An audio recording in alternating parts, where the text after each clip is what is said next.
Umur saya 55 tahun, pekerjaan saya perawat di RSUD Dr. Sukarjo, Tasikmalaya.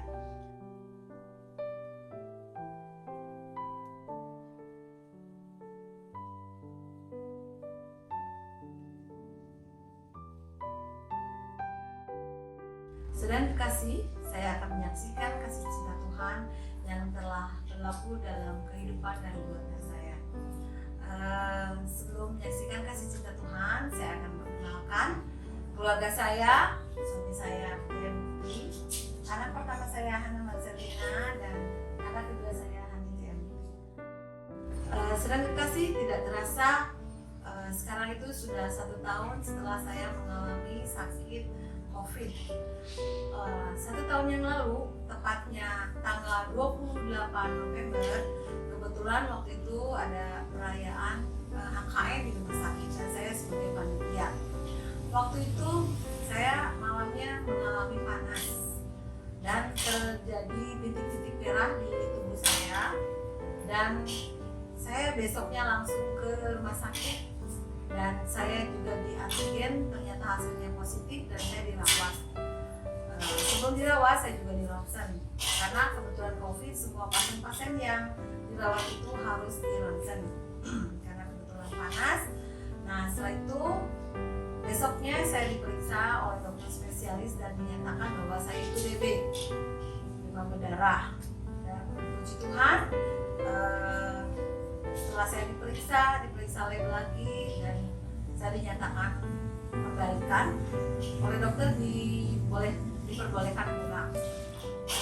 Tapi setelah 4 hari saya mengalami sesak napas, mendadak sesak napas kira-kira jam 12 malam.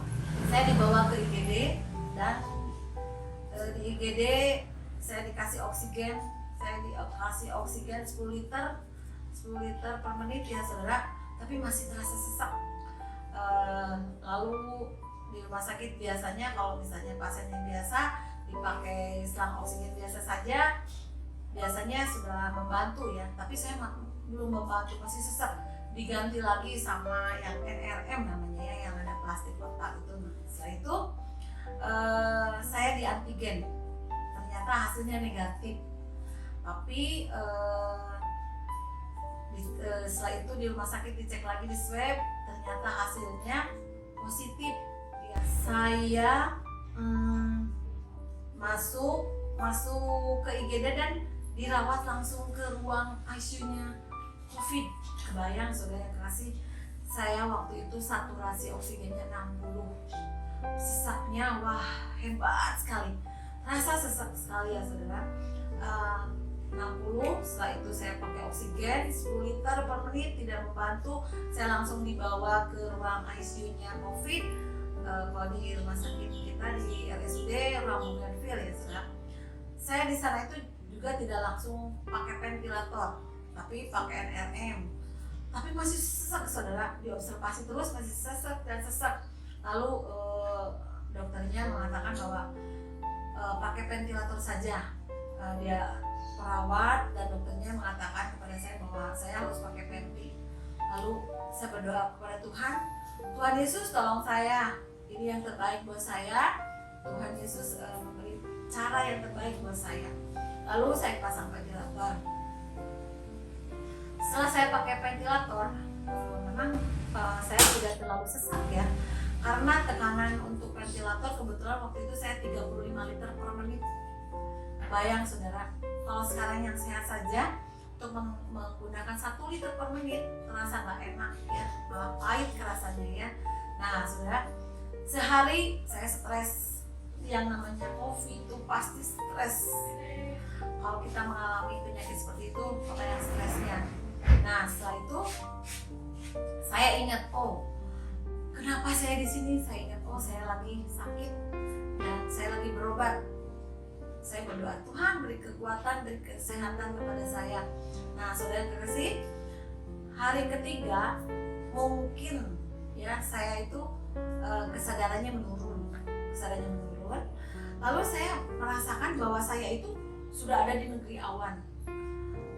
Mungkin mati suri ya untuk yang sekarang itu, mungkin kalau ininya karena saya sudah merasa di sana dan saya melihat banyak orang yang berpakaian putih ya saudara.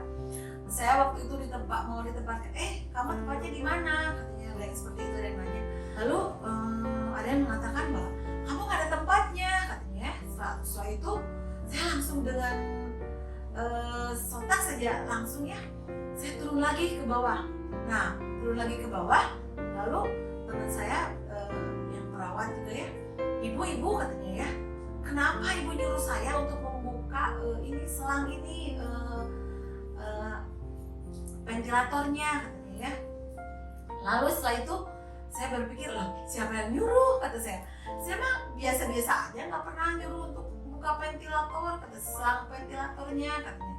Lalu setelah itu dia juga bilang, ibu mengatakan suruh dibuka, lalu kalau suruh pasang lagi gitu. Oh gitu. Nah lalu saya ceritakan seperti itu ya saudara. Waktu itu kalau ada saudara atau siapa saja yang menelpon mungkin pernah dengar untuk mengatakan A saja susah saudara. Misalnya seperti ini ya. Nah, misalnya apa gitu, seperti kita bilang ya apa atau ibu gampang sekarang. Tapi kalau misalnya waktu itu saya ibu bilang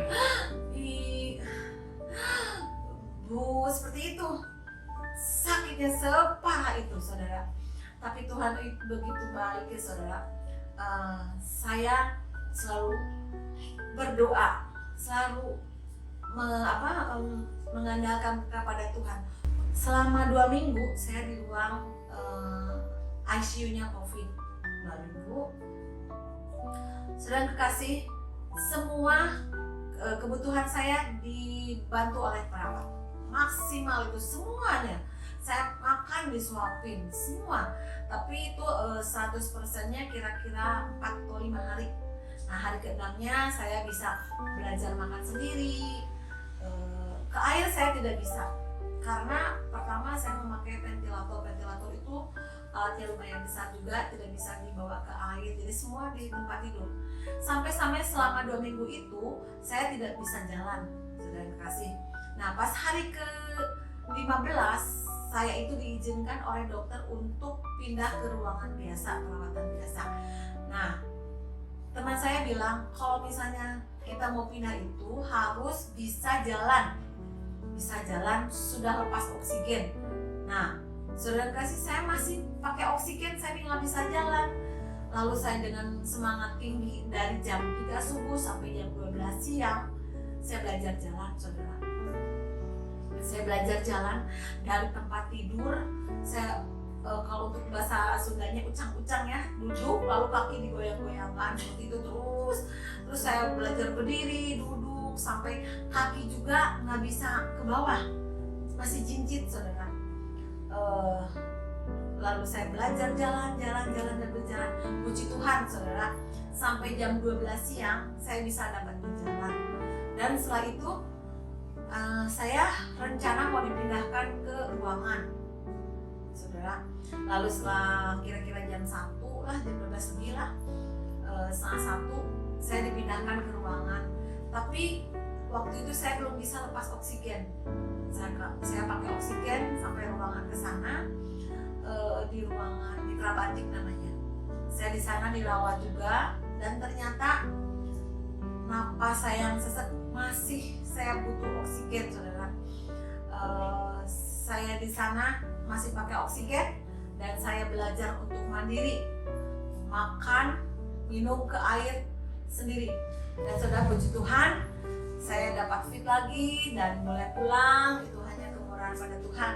Saudara kasih, biarlah Tuhan kesaksian ini dapat menambah kita lebih dekat lagi kepada Tuhan.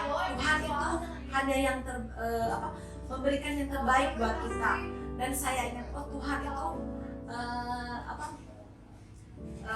kalau bahasa Sunda Noel gitu ya ke saya, bahwa saya itu harus lebih dekat lagi kepada Tuhan.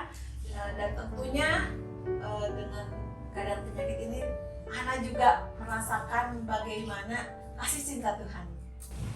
Ya, puji syukur Mama bisa melewati masa kritisnya pada saat mengalami COVID. Keluarga kami juga waktu itu merawat Mama bersama-sama, dan Tuhan kasih kita kesempatan buat lebih dekat lagi satu sama lain. Waktu itu juga saya dan papa merawat mama secara langsung, berkontak fisik dengan mama, dan setelah di swab akhirnya kita juga mendapatkan positif COVID tetapi tanpa gejala dan masih bisa melakukan aktivitas seperti biasa. Untuk Handi, dia puji Tuhan setelah melakukan swab hasilnya adalah negatif karena dia tidak melakukan kontak fisik dengan mama.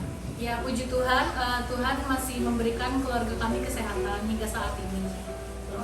Untuk menutup kesaksian ini, saya ada ayat yang menguatkan iman kita, yaitu yang terdapat di dalam Mazmur 121 ayat 1 dan 2. Saya akan bacakan. Aku melayangkan mataku ke gunung-gunung, dari manakah akan datang pertolonganku? Pertolonganku ialah dari Tuhan yang menjadikan langit dan bumi.